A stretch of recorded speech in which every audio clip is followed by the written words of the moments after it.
naman, bigla ko ring naisipan gumawa ng design. Kumuha na ako ng plastic para makapagbilog ng rice. Ay, Arnat, iibabaw ko nga lang yan dito sa nauna kong nilagay. Gagamit din tayo ng nori para sa design at napakasimple nga lang netong ginagawa ko. Kayang-kaya nyo tong sundan at magagaya nyo rin kaagad. Kailangan pa natin dito ng konting rice na ilalagay natin dito banda sa taas. Another nori na ginupit ko lang ng paoblong at dito naman yan sa magkabilang gilid. Gagamitin ko na nga rin itong cheese na pinagtabasan ko kanina at magkakat lang ako dyan ng 2 bilog. Ayan, at may mata na nga tayo kaagad. At syempre, papakyutin pa natin yung mga mata kaya gagamit na rin ako netong emoji cutter. Cute.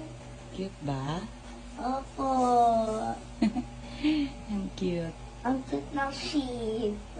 O, Jiva, sulit na sulit ang effort at nagustuhan ni Ate Indy. At dahil may sosang ulam dito sa food canister ko na nilagay. And for healthy baon, nag-add na rin ako ng banana at itong Vita Cubes. And lastly, mag-a-add na lang tayo ng bento pics. Dahil ship ang design ng rice, animals na rin ang pinili kong food pic. Ayan, tapos na naman tayo sa isang bento baon serye. At kung nagustuhan nyo tong video na to, follow nyo na rin kami for more bento baon ideas.